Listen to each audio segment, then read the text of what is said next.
31শে মে 1981 president Ziaur Rahman নিহত হলে NSI এর কর্মকর্তাগণ জিয়া বা বিএনপি সরকারের আমলে তৈরি করা সমস্ত নথিপত্র পুড়িয়ে ফেলতে যায়।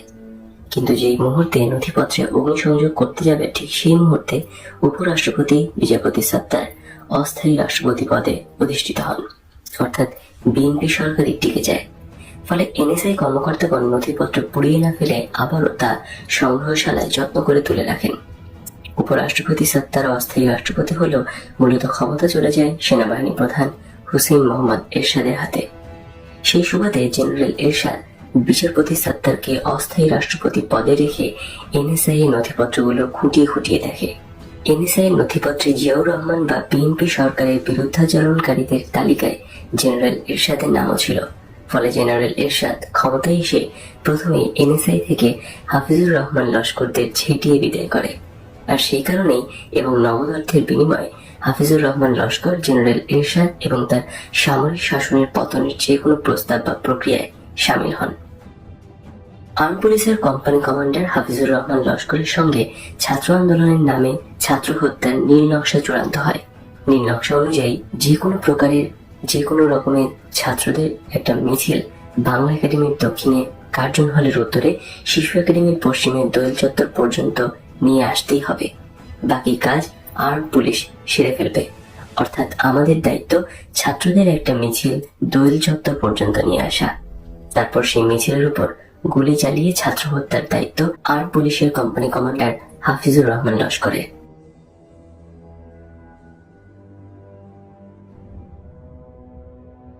এই নীল নকশা অনুযায়ী মিছিল নিয়ে আসার প্রাথমিক দায়িত্ব পড়ে জগন্নাথ হল ছাত্র সংসদের জিএস, কাদেরিয়া বাহিনীর সদস্য নিরঞ্জন সরকার বাচ্চু, সাধন সরকার যাদব, বিদ্যুৎ শ্যামল প্রমুখের উপর। জেনারেল এরশাদের বিরুদ্ধে একটা মিছিল করার প্রস্তাব নিয়ে ছাত্রনেতা ফজলুর রহমান, বাহলুল মজনুন চুন্নু, ডক্টর মোস্তফা মহিউদ্দিন জালাল, খ.ম. জাহাঙ্গীর, ডাক্তার ভিপি আখতারুজ্জামান, জিএস জিয়াউদ্দিন বাবলু, ফারুক, আনোয়ার, মিলন, জালাল প্রমুখ ছাত্র নেতাদের সাথে আলোচনা করা হলে সকলেই মিছিলের পক্ষে মত দেন। ফেব্রুয়ারি মাসের দ্বিতীয় সপ্তাহের প্রথমেই মিছিলের তারিখ নির্ধারণ করা হলো এবং মিছিল শিক্ষা ভবন পর্যন্ত যাওয়ার সিদ্ধান্ত হলো। সিদ্ধান্ত মোতাবেক কলা ভবন থেকে ছাত্র মিছিল শুরু হলো।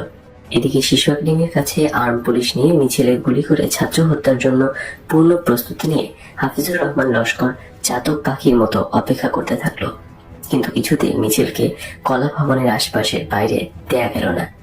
অধিকাংশ ছাত্রনেতা মিছিল নিয়ে এগিয়ে যেতে মুখে অস্বীকার না করলেও কার্যত মিছিল নিয়ে কেউ কলা ভবনের বাইরে গেল না।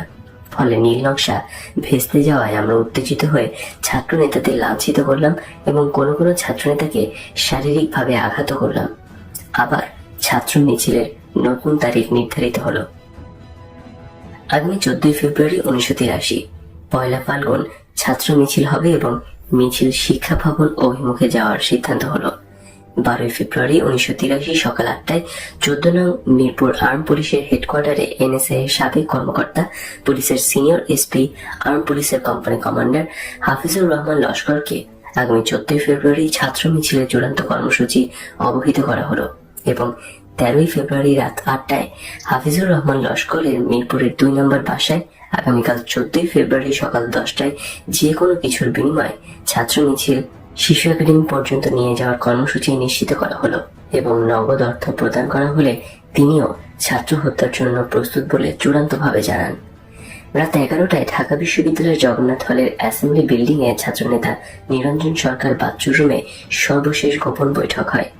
বৈঠকে উপস্থিত ছাত্রনেতা নিরঞ্জন সরকার বাচ্চু, মোবারক হোসেন সেলিম, ডাকসুর মহিলা সম্পাদিকা নাহিদ আমিন খান, সাধন সরকার, যাদব, বিদ্যুৎ প্রমুখকে আগামীকাল পয়লা ফাল্গুন মোতাবেক 14 ফেব্রুয়ারি 1983 সকালে ছাত্র মিছিল এবং ছাত্র হত্যা সম্পর্কে বিস্তারিত জানানো এবং আলোচনা শেষে সিদ্ধান্ত হয় যে ছাত্রনেতা ফজলুর রহমান, বাহলুল মজনুন চুন্নু সহ প্রগতিশীল ছাত্রনেতা এবং নেতৃস্থানীয় কর্মীরা যে কোনো অবস্থাতেই আণবিক শক্তি কমিশনের পরে যাতে মিছিল না থাকে সে ব্যাপারে ব্যবস্থা নিতে হবে। আজ পয়লা ফাল্গুন 14 ফেব্রুয়ারি 1983। ফুল ফুটুক আর নাই ফুটুক, আজ বসন্ত। ঋতুরাজে বসন্তের এই সমীকরণে আজ সবাই উদ্বেলিত। বাঙালি রমণীরা লাল পেড়ে হলুদ শাড়ি পরে ভোর হতে না হতেই ঘর থেকে বেরিয়ে এসেছে বসন্ততে অবগাহন করতে। ঢাকা বিশ্ববিদ্যালয়ের রোকেয়া এবং শামসুন্নাহার হলের ছাত্রীরা খুব ভোর থেকেই লাল পেড়ে বাসন্তী রঙের শাড়ি পরে বসন্ত উৎসবে মেতে উঠেছে। বসন্ত উৎসব মুখর বিশ্ববিদ্যালয়। লাল পাড় হলুদ বর্ণের শাড়ি পরে কোনো কোনো ছাত্রী বিশ্ববিদ্যালয়ের ক্যাম্পাস ছেড়ে মনের মানুষের সাথে বসন্ত উৎসব করতে দূর দূরান্তে চলে যাচ্ছে। ঢাকা বিশ্ববিদ্যালয় এলাকায় লাল পেড়ে হলুদ শাড়ির সমারোহ। আজ এ বসন্তে সবাই বসন্তের দোলায় তুলছে। কেউ জানে না একটু পরে কি ঘটতে যাচ্ছে, কে নিহত হতে যাচ্ছে। কোন স্নেহময়ী মাতার বুক খালি হচ্ছে, কোন পিতার সন্তান হারা হচ্ছে। বেলা 10টার দিকে কলা ভবনের সামনে অপরাজেয় বাংলার পাদদেশে মিছিলের উদ্দেশ্যে ছাত্ররা জমায়েত হতে শুরু করে। একটি মোটরসাইকেল ধানমন্ডি 32 নম্বরে শেখ হাসিনা বিশ্ববিদ্যালয় এবং আর্ম পুলিশের হাফিজুর রহমান লস্করের সাথে সার্বক্ষণিক যোগাযোগ রক্ষা করে যাচ্ছে। মোটরসাইকেলটি দ্রুত গতিতে 32 নম্বরে শেখ হাসিনা এবং শিশু একাডেমির পূর্বের পাশে অবস্থানরত আর্ম পুলিশের কোম্পানি কমান্ডার হাফিজুর রহমান লস্করের কাছে বিশ্ববিদ্যালয়ের সর্বশেষ পরিস্থিতি জানিয়ে যাচ্ছে। বেলা 11টা নাগাদ ছাত্র মিছিল শুরু হলো। যেসব ছাত্রনেতা এবং কর্মীদের আণবিক শক্তি কমিশনের পরে মিছিলে আর না থাকতে জানিয়ে দেওয়ার কথা, তাদেরকে জানিয়ে দেওয়া হলো। সিদ্ধান্ত এবং পরিকল্পনা মতো মিছিল সহ সবকিছুই ঠিকঠাক চলতে লাগলো। ছাত্র মিছিল আণবিক শক্তি কমিশন পর্যন্ত এগিয়ে গেলে কিছু ছাত্রনেতা এবং কর্মীরা মিছিলের পেছন থেকে সরে দাঁড়ালো। মিছিল এগিয়ে গেল বাংলা একাডেমি ছেড়ে আরো সামনের দক্ষিণে দোয়েল চত্বরের দিকে। একেবারে দোয়েল চত্বরের কাছে এবং মিছিল যে দোয়েল চত্বরের পেছনে ফেলে পূর্ব দিকে ঘুরে দাঁড়ালো, সঙ্গে সঙ্গে আগে থেকে ওত পেতে থাকা হাফিজুর রহমান লস্করের আর্ম পুলিশের গুলি গ্রুম গ্রুম টাস টাস। মুহূর্তের মধ্যে লুটিয়ে পড়ল কয়েকজন ছাত্র। মোটরসাইকেলটি দ্রুত ধানমন্ডি 32 নম্বরে গিয়ে শেখ হাসিনাকে গুলির সংবাদ দিয়ে আবারও ছুটে চলল ঢাকা মেডিকেল কলেজ হাসপাতালে।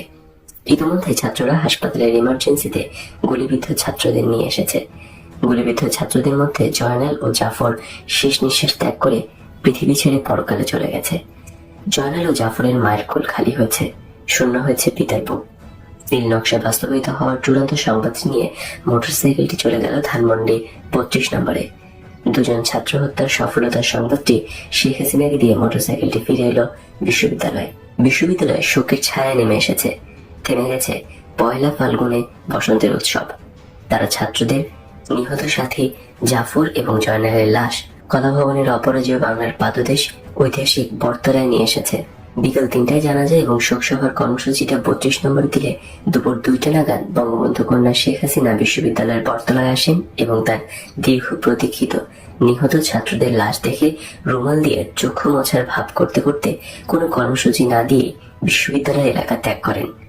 শোকে ম্রিয়মান ছাত্রছাত্রীরা বটতলায় সমবেত হতে থাকে এবং পয়লা ফাল্গুনে বসন্তের পোশাক লাল পেড়ে বাসন্তী রঙের শাড়ি পরে প্রত্যুষে ক্যাম্পাসের বাইরে যাওয়া রোকেয়া এবং শামসুন্নাহার হলের ছাত্রীরা বিশ্ববিদ্যালয় ক্যাম্পাসে ফিরে এসে ছাত্র হত্যার ঘটনায় শোকে বিহ্বল হয়ে বটতলার শোক সভায় সমবেত হয়। শেখ হাসিনা বিশ্ববিদ্যালয় এলাকা ত্যাগ করে গিয়ে সামরিক আইন প্রশাসক জেনারেল হোসেন মোহাম্মদ এরশাদের সাথে যোগাযোগ করেন এবং ছাত্র হত্যার প্রতিবাদে কোনরূপ আন্দোলন কর্মসূচি না দেওয়ার বিনিময়ে এরশাদের কাছ থেকে কতগুলো গোপন দাবি আদায় করে নেন।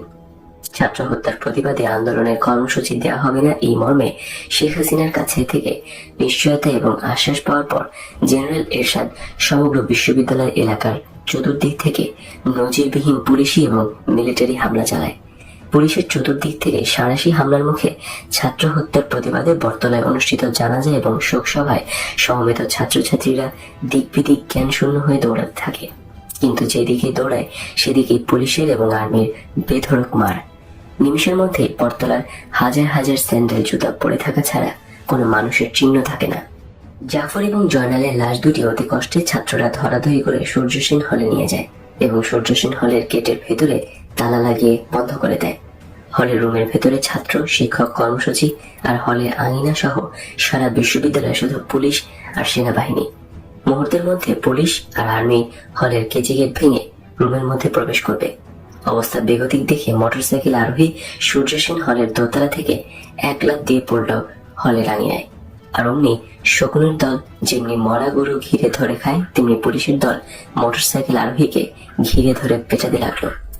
এরই মধ্যে মোটরসাইকেল আরোহী প্রাণপণ বেগে ছুটে চলল সূর্যসেন হলের বাউন্ডারি প্রাচীরের দিকে। মোটরসাইকেল আরোহী দৌড়াচ্ছে আগে আগে, পেছন পেছনে শকুনের কাকের ন্যায় দৌড়াচ্ছে আর পেটাচ্ছে পুলিশ ও আর্মি। পড়ি কি মরি করে এক লাফে সূর্যসেন হলের প্রাচীর টপকে কাটাবন আর পলাশির রাস্তায় গিয়ে পড়ল মোটরসাইকেল আরোহী। সেখান থেকে ধানমন্ডি 32 নম্বরে গিয়ে শেখ হাসিনাকে না পেয়ে আণবিক শক্তি কমিশনের পরিচালক শেখ হাসিনার স্বামী ডক্টর ওয়াজেদ মিয়ার মহাকালিস্থ সরকারি বাসভবনে গিয়ে শেখ হাসিনার পাজেরও জিপ পাওয়া গেলেও শেখ হাসিনাকে পাওয়া গেল না।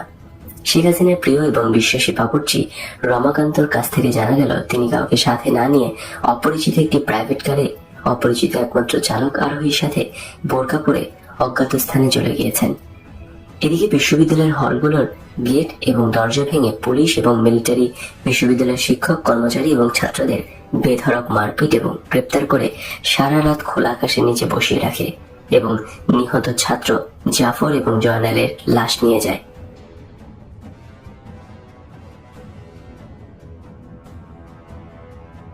বলা বাহুল্য, ওই সময় বেগম খালেদা জিয়া এবং তার দল বিএনপির সাংগঠনিক কোনো অস্তিত্ব ছিল না। ফলে বেগম খালেদা জিয়া ছাত্র হত্যার পরও বিশ্ববিদ্যালয়ে আসেননি। সামরিক স্বৈরাচার জেনারেল এরশাদ এবং তার সামরিক আইনের বিরুদ্ধে চির সংগ্রামের ঐতিহ্যবাহী সহজ সরল প্রাণ এদেশের ছাত্র সমাজের প্রথম আন্দোলন, প্রথম বিদ্রোহ এবং আত্মদান রাজনৈতিক নেতৃত্বের ব্যর্থতা এবং শেখ হাসিনার পাতানো আপোষকামিতার কারণে সম্পূর্ণ ব্যর্থতায় পর্যবসিত হয়। বৃথা হয়ে যায় জাফর এবং জয়নালের আত্মদান। সামরিক স্বৈরাচার জেনারেল হোসেন মোহাম্মদ এরশাদ নিশ্চিন্তে নির্বিঘ্নে নির্ভাবনায় ক্ষমতায় বসে থাকে। রাজনৈতিক নেতৃত্বের অভাবে ছাত্র সমাজ দিশেহারা হয়ে নেতিয়ে যায়। এদেশের আন্দোলন সংগ্রাম এগুলোর মূল চালিকা শক্তি আওয়ামী লীগ এবং তার নেত্রী বঙ্গবন্ধু কন্যা শেখ হাসিনাকে ম্যানেজ করে দুর্দণ্ড প্রতাপে চলতে থাকে এরশাদের সামরিক শাসন। বছর ঘুরে এলো 1984 সাল, আবারও ফিরে এলো ভাষা আন্দোলনে শহীদের মাস ফেব্রুয়ারি মাস। আওয়ামী লীগ সভানেত্রী শেখ হাসিনার নতুন বছরের নির্দেশ, এরশাদের বিরুদ্ধে আবারও ছাত্র আন্দোলন করতে হবে। 3রা ফেব্রুয়ারি 1984 ধানমন্ডি 32 নম্বরে বঙ্গবন্ধু ভবনে বিকাল 4টায় বসল এক রুদ্ধদ্বার বৈঠক। বৈঠকে নেত্রী যে কোনো প্রকারেই হোক ছাত্র আন্দোলন করার কঠোর নির্দেশ দিলেন। শুরু হলো আবারও ছাত্র হত্যার নতুন পরিকল্পনা। একদিকে চলতে লাগলো ছাত্র হত্যাকারী পুলিশ অফিসার হাফিজুর রহমান লস্করদের ভাড়া করার কাজ, অন্যদিকে চলতে লাগলো সাধারণ ছাত্রদের খেপিয়ে তুলে ছাত্র আন্দোলন সংগঠিত করার কাজ। শেখ হাসিনার প্রত্যক্ষ নির্দেশ এবং তত্ত্বাবধানে খুব দ্রুতই ছাত্র হত্যাকারী পুলিশ অফিসারদের ভাড়া করার কাজ সম্পূর্ণ হলো, কিন্তু ছাত্রদের আন্দোলন করার জন্য সংগঠিত করা সম্পন্ন হলো না। নানাভাবে বহু রকম চেষ্টা তদবির করেও ছাত্রদের আন্দোলনে শরিক করা গেল না। গোটা ছাত্র সমাজই এরশাদের বিরোধী, কিন্তু আন্দোলনের প্রশ্নে, আন্দোলনের নেতৃত্বের প্রশ্নে ছাত্র সমাজ শেখ হাসিনা এবং আওয়ামী লীগকে বিশ্বাস করল না। বেগম জিয়া এবং বিএনপির তখন তেমন কোনো অস্তিত্ব অনুভব করা যায়নি। দিন গড়িয়ে যায়, কিন্তু ছাত্র আন্দোলনের তেমন কোনো লক্ষণ দেখা যাচ্ছে না। এদিকে হত্যাকারী পুলিশেরা 1983 মধ্যে ফেব্রুয়ারিতে সংগঠিত ছাত্র হত্যার অনুরূপ পরিকল্পনা এবং কর্মসূচি হাতে নিয়ে অধীর আগ্রহে অপেক্ষা করছে এবং গত মধ্য ফেব্রুয়ারি ন্যায় একটা ছাত্র মিছিল নিয়ে বিশ্ববিদ্যালয়ের বাইরে আসার জন্য বারবার তাগাদা দিচ্ছেন বঙ্গবন্ধু কন্যা শেখ হাসিনা। দিন যায়, কিন্তু আন্দোলনের খবর নেই। এক পর্যায়ে জননেত্রী শেখ হাসিনা অধৈর্য হয়ে তোমাদের দ্বারা কিছুই হবে না বলে ক্ষোভ প্রকাশ করেন। অনেক চেষ্টা করেও 105 ছাত্রের একটা মিছিল নিয়ে আমরা বিশ্ববিদ্যালয়ের বাইরে আসতে পারলাম না। ফলে গত 1983 এর মধ্য ফেব্রুয়ারি ন্যায় ছাত্র হত্যা সম্ভব না হওয়ায় ছাত্র হত্যার ধরন পাল্টানো হলো। আর্ম পুলিশের কোম্পানি কমান্ডার, পুলিশের সিনিয়র এসপি হাফিজুর রহমান লস্কর ছাত্র হত্যার পরিকল্পনায় আর্ম পুলিশের পরিবর্তে রায়ট পুলিশকে সম্পৃক্ত করে এবং নতুন পরিকল্পনা ঠিক হয় যে 20 থেকে 50 জনের একটা মিছিল কোনো রকমে যে কোনো দিন বিশ্ববিদ্যালয়ের যে কোনো দিক দিয়ে বাইরে নিয়ে এলেই রায়ট পুলিশ ছাত্র হত্যার পরিকল্পনা সফল করে দেবে। রায়ট পুলিশ হলো যে পুলিশ 24 ঘন্টা বিশ্ববিদ্যালয়ে থাকে। সাধারণ ছাত্র তো দূরের কথা, ছাত্রলীগের নেতাকর্মীরাই মিছিলে আসতে চায় না। এদিকে নেত্রীর কড়া নির্দেশ, ছাত্রলীগের একটা খণ্ড মিছিল নিয়ে হলেও বিশ্ববিদ্যালয়ের বাইরে যেতে হবে, নইলে তোমাদের দায়িত্ব থেকে বিদায় নিতে হবে। 28 ফেব্রুয়ারি বিশ্ববিদ্যালয় ক্যাম্পাসের বাইরে যাওয়ার সিদ্ধান্ত হলো এবং যথারীতি এই সিদ্ধান্ত জননেত্রী বঙ্গবন্ধু কন্যা শেখ হাসিনাকে জানানো হলে শেখ হাসিনার মাধ্যমে এই সংবাদ হাফিজুর রহমান লস্করের মারফত রায়ট পুলিশের ঘাতকদের জানানো হলো। 28 ফেব্রুয়ারি 1984। হঠাৎ 30-40 জন ছাত্রের একটা মিছিল বিশ্ববিদ্যালয় এলাকা ত্যাগ করে চানখারপুল হয়ে ফুলবাড়িয়া স্ট্যান্ডের দিকে দ্রুত যেতে লাগলো। এই মিছিলের পেছনে পেছনে পূর্ব পরিকল্পনা অনুযায়ী রায়ট পুলিশের একটি লরি আসতে লাগলো। বোঝা গেল এবার সামনে থেকে ছাত্র হত্যা করা হবে না, হত্যা করা হবে মিছিলের পেছন থেকে। যারা এই পরিকল্পনা অবহিত তারা যতটা সম্ভব মিছিলের সামনে থাকতে লাগলো। মোটামুটি মিছিলের অনেকেই জানে পেছন থেকে মিছিল আক্রমণ করা হবে, রায়ট পুলিশের লরি থেকেই আক্রমণ করা হবে। তবে রায়ট পুলিশের লরি থেকে গুলি করা হবে না, অন্য কোনোভাবে আক্রমণ করা হবে, এটা কেউ জানতো না। তখন বিকেল 5টা। ক্ষুদ্র ছাত্র মিছিলটি নিমতলি পার হয়ে ফুলবাড়িয়া স্ট্যান্ডে ঢোকার সঙ্গে সঙ্গে রায়ট পুলিশ তাদের লরিটি বিদ্যুৎ গতিতে মিছিলের উপর তুলে দিল। মিছিলের পেছন দিকে থাকা সেলিম মুহূর্তের মধ্যে পুলিশের চাকায় পিষ্ট হয়ে গেল। বাকি সবাই রাস্তার দুই দিকে ছিটকে পড়ে প্রাণে বাঁচলেও দেলোয়ার সোজা দৌড়াতে লাগলো। প্রাণ ভয়ে দেলোয়ার দৌড়ায় আগে। দেলোয়ারের প্রাণ বধ করতে পেছনে দ্রুত ছুটছে রায়ট পুলিশের লরি। মিনিট দুয়েকের মধ্যে দেলোয়ারের দেহ চাকায় পিষে রাস্তার সাথে মিশিয়ে দেয় পুলিশের লরি। দেলোয়ারের দেহ এমন ভাবে রাস্তার সাথে মিশিয়ে দেওয়া হয়েছে যে এটা দেলোয়ারের দেহ তা বোঝা তো দূরের কথা, এটা যে একটা মানুষের দেহ তাই বোঝা যাচ্ছে না। তার পেছনে পিচ ঢালা রাস্তার সাথে থেতলে মিশে আছে সেলিমের দেহ। ধানমন্ডি 32 নম্বরে বঙ্গবন্ধু ভবনের সংবাদের জন্য অধীর আগ্রহে উৎসুক হয়ে বসে থাকা বঙ্গবন্ধু কন্যা জননেত্রী সভানেত্রী শেখ হাসিনাকে রায়ট পুলিশের চাকায় পিষ্ট হয়ে সেলিম এবং দেলোয়ারের নিহত হওয়ার সংবাদটি পৌঁছালো মোটরসাইকেল আরোহী। ছাত্রলীগের 2 জন নেতা নিহত হওয়ার সংবাদ শুনে শেখ হাসিনা পুলকিত হয়ে আনন্দিত হয়ে উঠে বললেন, সাবাস। তারপর গাড়ির ড্রাইভার জালালকে বললেন, জালাল গাড়ি লাগাও, আমি বাইরে যাব। মোটরসাইকেল আরোহী সঙ্গে যেতে চাইলে নেত্রী বললেন, তোমরা এক কাজ করো, আগামীকাল সকালে 32 নম্বরে আসো সবাই, আজ সবাই চলে যাও। পরদিন সকালে 32 নম্বরে গিয়ে নেত্রীকে না পেয়ে মোটরসাইকেল আরোহী সোজা মহাখালী চলে গিয়ে ড্রাইভার জালাল এবং পাজেরো জিপ দেখতে পেয়ে নিশ্চিত হলো নেত্রী এখানেই আছেন। কিন্তু ঘরে গিয়ে নেত্রীকে না পেয়ে বাবুর্চি রমাকান্তের কাছে জানতে পারলো নেত্রী অজ্ঞাত গাড়ি চালকের সঙ্গে অজ্ঞাত স্থানে গিয়েছেন অনেক ভোরে। দুপুর 1টার দিকে ফিরে এসে নেত্রী খাওয়া দাওয়া করে সোজা চলে এলেন ধানমন্ডি 32 নম্বরে বঙ্গবন্ধু ভবনে।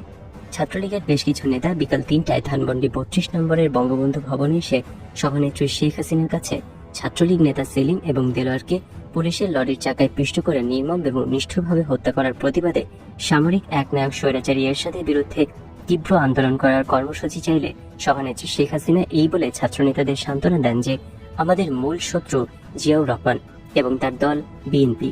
জিয়া তো শেষ, জেনারেল এরশাদ বিএনপির কাছ থেকে কিছুদিন হলো ক্ষমতা দখল করেছে। আমাদের প্রধান কাজ বিএনপিকে চিরতরে শেষ করে দেয়া। এই মুহূর্তে আমরা জেনারেল এরশাদের বিরুদ্ধে সরাসরি যাব না, আমাদের মূল শত্রু বিএনপি, এটা মনে রাখতে হবে। ছাত্রনেতারা সেলিম এবং দেলোয়ার হত্যার জন্য আবেগ আপ্লুত হলে শেখ হাসিনা বলেন, আবেগপ্রবণ হয়ে লাভ নেই, সময় হলে এদের পরিবারকে পুষিয়ে দেওয়া হবে। ছাত্রনেতারা কোন রকম কর্মসূচি ছাড়াই ভগ্ন হৃদয়ে বঙ্গবন্ধু ভবন ত্যাগ করল। 3 মে 1984 এক পড়ন্ত বিকেলে ধানমন্ডি 32 নম্বরের বঙ্গবন্ধু ভবনে বসে গল্প করছেন বঙ্গবন্ধু কন্যা শেখ হাসিনা সহ কয়েকজন। গল্পে গল্পে 71-এর মুক্তিযুদ্ধ এবং পাকিস্তানি সেনাবাহিনীর প্রসঙ্গ উঠল 1971-এর মুক্তিযুদ্ধের মধ্যে দিয়ে গড়ে ওঠা বাংলাদেশ সেনাবাহিনীর কথা। জননেত্রী শেখ হাসিনা বাংলাদেশ সেনাবাহিনী সম্পর্কে বললেন, এটা একটা সেনাবাহিনী হলো, এটা একটা বর্বর, নরপিশাচ, উশৃঙ্খল, লোভী, বেয়াদব বাহিনী। এই বাহিনীর আনুগত্য নেই, শৃঙ্খলা নেই, মানবিকতা নেই, মান্যগণ্য নেই, নেই দেশপ্রেম। এটা একটা দেশদ্রোহী, অসভ্য, হায়নার বাহিনী। তোমরা পাকিস্তান সেনাবাহিনীর কথা বলো, সারা বিশ্বে পাকিস্তান সেনাবাহিনীর মতো এত ভদ্র, নম্র, সত্য, বিনয়ী এবং আনুগত্যশীল খুঁজে পাওয়া যাবে না। কি অসম্ভব সভ্য আর নম্র তারা। 25শে মার্চ রাতে তারা সেলুট করলো, মাকে সেলুট করলো, আমাকেও সেলুট করলো। সেলুট করে তারা বলল, স্যার আমরা এসেছি শুধু আপনাদের নিরাপত্তা দেওয়ার জন্য, অন্য কোনো কিছুর জন্য নয়। আপনারা যখন খুশি যেখানে খুশি যেতে পারবেন, অন্য কেউ আপনার এখানে আসতে পারবে। আমরা শুধু আপনাদের নিরাপত্তা নিশ্চিত করব। আপনারা বাইরে গেলে আপনাদের নিরাপত্তার জন্য আমরা আপনাদের সঙ্গে যাব। কেউ আপনাদের এখানে এলে আমরা তাকে ভালোভাবে তল্লাশি করে তারপর ঢুকতে দেব। এইসব করাই হবে আপনাদের নিরাপত্তার জন্য। সত্যি পাকিস্তানি সেনাবাহিনী যা করেছে তা সম্পূর্ণ আমাদের নিরাপত্তার জন্যই করেছে। 26শে মার্চ দুপুরে আব্বাকে যখন পাকিস্তানি আর্মিরা নিয়ে যায়, তখন জেনারেল টিক্কা খান নিজে এসে আব্বাকে এবং মাকে সেলুট দিয়ে আদবের সাথে দাঁড়িয়ে বিনয়ের সাথে আব্বাকে বলে, স্যার আপনাকে প্রেসিডেন্ট ইয়াহিয়া খান আলোচনার জন্য নিয়ে যেতে বলেছেন। আমি আপনাকে নিয়ে যেতে এসেছি। আপনাকে নেয়ার জন্য বিশেষ বিমান তৈরি। আপনি তৈরি হয়ে নেন এবং আপনি ইচ্ছা করলে ম্যাডাম সহ যে কাউকে সঙ্গে নিতে পারেন। আব্বা মার সঙ্গে আলোচনা করে একাই গেলেন। পাকিস্তান আর্মি যতদিন ডিউটি করেছে এসে প্রথমেই স্যালুট দিয়েছে। শুধু তাই নয়, আমার দাদির সামান্য জ্বর হয়েছিল, পাকিস্তানিরা হেলিকপ্টার করে টঙ্গিপাড়া থেকে দাদিকে ঢাকা এনে পিজি হাসপাতালে চিকিৎসা করিয়েছে। জয় তখন পেটে, আমাকে প্রতি সপ্তাহে সিএমএইচ নিয়ে চেক আপ করতে হতো। জয় হওয়ার 1 মাস আগে আমাকে সিএমএইচ এ ভর্তি করিয়েছে। 1971 সালে জয় জন্ম হওয়ার পর পাকিস্তান আর্মিরা খুশিতে মিষ্টি বাটোয়ারা করেছে এবং জয় হওয়ার সমস্ত খরচ পাকিস্তানিরাই বহন করেছে। আমরা যেখানে খুশি যেতাম, পাকিস্তানিরা 2 জিপ করে আমাদের সাথে যেত, নিরাপত্তার জন্য পাহারা দিত। আর বাংলাদেশের আর্মিরা জানোয়ারের দল, অমানুষের দল। এই অমানুষ জানোয়ারেরা আমার বাবা, মা, ভাই সবাইকে মেরেছে। এদের যেন ধ্বংস হয়।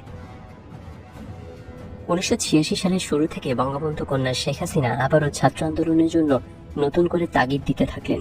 বহু চাপাচাপি, ধমকাধমকি এবং তাগিদ দেওয়া সত্ত্বেও যখন আন্দোলনের বিন্দু বিসর্গ হল না, তখন তিনি রেগে মে মাসের মাঝামাঝি তার জন্মভূমি এবং পিতার বাড়ি টুঙ্গিপাড়ায় চলে গেলেন এবং বেশ কিছুদিন টুঙ্গিপাড়ায় থাকলেন। এর মধ্যে একদিন শেখ বাড়ির কিছু মুরব্বী সহ টুঙ্গিপাড়া গ্রামের 20-30 জন মুরব্বী এসে শেখ হাসিনার অংশের একটি নারিকেল গাছ দ্বারা শেখ বাড়ির অন্য শরিকের জায়গায় নির্মিত মসজিদটি ক্ষতিগ্রস্ত হচ্ছে জানিয়ে সেই নারিকেল গাছটি কেটে ফেলার প্রস্তাব করলেন। শেখ হাসিনা সরাসরি বলে দেন, আমার নারিকেল গাছ কাটা হবে না, দরকার হলে মসজিদ সরিয়ে ফেলেন। তখন সকল মুরব্বী পবিত্র কোরআন পাকে মসজিদ সরানোর নিষেধ আছে বলে মসজিদের দেয়াল এবং স্থান ঘেঁষে থাকা শেখ হাসিনার জায়গায় অবস্থিত নারকেল গাছটি কেটে ফেলার জন্য বারবার অনুনয় বিনয় করতে থাকলেন। তখন শেখ হাসিনা বলেন, এই মসজিদ বন্ধ করে দেন, আমি আরো বড় মসজিদ বানিয়ে দেব। মুরব্বীরা বলেন, একটু বাতাস হলে নারকেল গাছটি মসজিদের গায়ে এবং ছাদে লাগতে থাকে। এভাবে চললে মসজিদের ছাদ এবং দেয়াল অচিরেই ভেঙে যাবে। শেখ হাসিনা বলেন, ভেঙে যায় যাক, তাতে আমার কিছু যায় আসে না।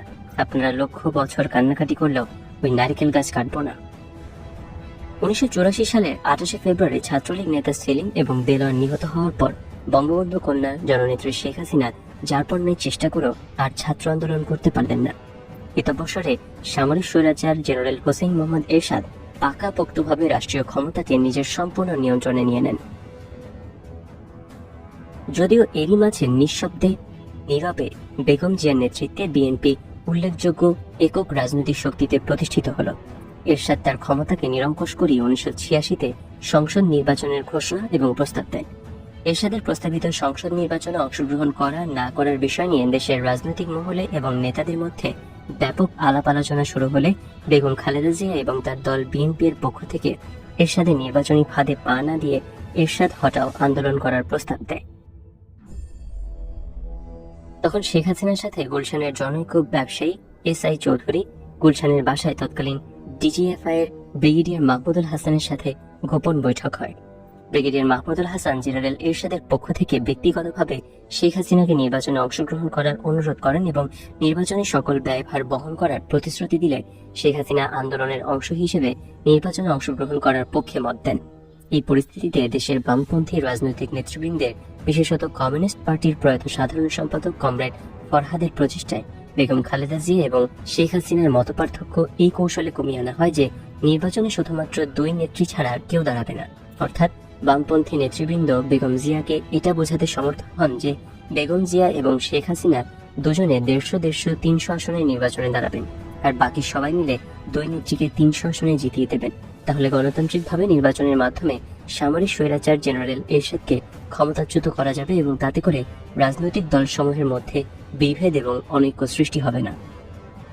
বেগম খালেদা জিয়া এরশাদকে ক্ষমতাচ্যুত করার প্রয়াসে 2 নেত্রী 150-300 আসনে নির্বাচনের প্রস্তাবে সায় দেন এবং শেখ হাসিনা এবং খালেদা জিয়া মুখোমুখি সংক্ষিপ্ত বৈঠক করেন। কিন্তু গুলশানের ব্যবসায়ী এসআই চৌধুরীর মাধ্যমে 2 নেত্রীর এই গোপন নির্বাচনী কৌশলের কথা এরশাদের কাছে পৌঁছে যায় এবং এরশাদ রাষ্ট্রপতির অধ্যাদেশ জারি করে যে এক ব্যক্তি 5-এর অধিক বা বেশি আসনে নির্বাচনে দাঁড়াতে পারবে না। ফলে 2 নেত্রীর 150-300 আসনে নির্বাচন করার কৌশল ভণ্ডুল হয়ে যায়। তখন বেগম জিয়া এরশাদের নির্বাচনী ফাঁদে পা না দিয়ে এরশাদের পতনের আন্দোলনে পুরনো অবস্থায় চলে যান। এদিকে গুলশানে এসআই এর বাড়িতে ডিজিএফআই এর ব্রিগেডিয়ার মাহমুদুল হাসানের সাথে শেখ হাসিনার আবারও বৈঠক হয় এবং সেই বৈঠকে দাবি করা হয় নির্বাচনী ব্যয় হিসেবে আগে যেই পরিমাণ অর্থ ধরা হয়েছে এখন তার 3 গুণ অর্থ দিতে হবে। ডিজিডিএফআই ব্রিগেডিয়ার মাহমুদুল হাসান 1 ঘন্টার সময় চেয়ে চলে যান এবং বঙ্গবন্ধু কন্যা শেখ হাসিনা ধানমন্ডি 32 নম্বর বঙ্গবন্ধু ভবনে চলে আসেন। ঘণ্টা 2 পর সন্ধ্যার দিকে ব্যবসায়ী SI চৌধুরী দুটি মাইক্রোবাস সঙ্গে নিয়ে 32 নম্বরে এসে হাজির। ব্যবসায়ী SI চৌধুরী আর শেখ হাসিনার মধ্যে 1-1.5 মিনিট কথা, তারপরই হুকুম হলো তাড়াতাড়ি মাইক্রোবাস থেকে বস্তাগুলি নামিয়ে আনো। সঙ্গে সঙ্গে মাইক্রোবাস থেকে মুখ সেলাই করা মোট 9টি নতুন বস্তা নামিয়ে বঙ্গবন্ধু ভবনের নিচতলায় লাইব্রেরি আর বেডরুমের মাঝে যে মাস্টার বাথরুম, সেই বাথরুমে রাখা হলো। এরপর শেখ হাসিনা আদেশ করলেন সাংবাদিক সম্মেলনের আয়োজন করতে এবং ডক্টর কামাল হোসেন সহ আওয়ামী লীগের কেন্দ্রীয় নেতাদের 32 নম্বরে বঙ্গবন্ধু ভবনে জরুরি ভিত্তিতে আসতে বলার জন্য। ডক্টর কামাল হোসেন সহ যে সকল নেতাদের টেলিফোনে পাওয়া গেল তাদের অনতি বিলম্বে বঙ্গবন্ধু ভবনে আসতে বলা হলো। বিভিন্ন পত্রিকা অফিসে টেলিফোনের মাধ্যমে এবং সশরীরে গিয়ে জরুরি সাংবাদিক সম্মেলনের সংবাদ জানানো হলো।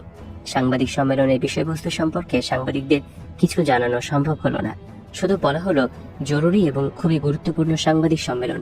আসলে সত্যি কথা বলতে কি, সাংবাদিক সম্মেলনের বিষয়বস্তু সম্পর্কে ডক্টর কামাল হোসেন সহ কোনো নেতাই কিছুই জানেন না। মূল বিষয়বস্তু সম্পর্কে জানেন মূলত 4 ব্যক্তি: শেখ হাসিনা, ব্যবসায়ী SI Chowdhury, DGDFI brigadier Mahmudul Hasan এবং প্রধান সামরিক আইন প্রশাসক সেনাবাহিনী প্রধান রাষ্ট্রপতি হুসেইন মোহাম্মদ এরশাদ। অধিক রাত হওয়া সত্ত্বেও বহু সংখ্যক সাংবাদিক এসে উপস্থিত হলো ধানমন্ডি 32 নম্বরের বঙ্গবন্ধু ভবনে। শেখ হাসিনা ইতিমধ্যে আওয়ামী লীগ নেতাদের নির্বাচনে যাওয়ার সিদ্ধান্ত জানালেন। নেতারা বললেন, নির্বাচনে যাব ঠিক আছে, কিন্তু একদিন আমরা বিষয়টি নিয়ে আলোচনা করি, তারপর সিদ্ধান্ত নেই। শেখ হাসিনা বললেন, আমাদের সময় নেই, তাড়াতাড়ি করতে হবে। খালেদা জিয়া এবং তার দল বিএনপিকে ল্যাং মেরে নির্বাচনে যেতে হবে, কাজেই এটা নিয়ে এত আলোচনার দরকার নেই। বাইরে সাংবাদিকরা বসে আছে, এখনই নির্বাচনে যাওয়ার ঘোষণা দিতে হবে বলেই সরাসরি সাংবাদিকদের মাঝে এসে উপস্থিত হলেন এবং নির্বাচনে যাওয়ার ঘোষণা দিলেন। তারপর দিন 6 ফুট লম্বা 3 ফুট চওড়া 5 তলা একটি স্টিলের ওয়ার্ড্রোব আনা হলো এবং যে বাথরুমে সেলাই করা বস্তাগুলো আসে সেখানে রাখা হলো। তারপর একে একে বস্তা খোলা হতে লাগলো আর ভেতরে থাকা 500 টাকার নতুন বান্ডিলগুলো ওই স্টিলের ওয়ার্ড্রোবে সাজিয়ে রাখা হলো। সব টাকা ওয়ার্ড্রোবে না ধরায় বাকি টাকা অন্যত্র সরিয়ে ফেলা হলো। শুরু হলো 1986 এর সংসদ নির্বাচনী প্রক্রিয়া।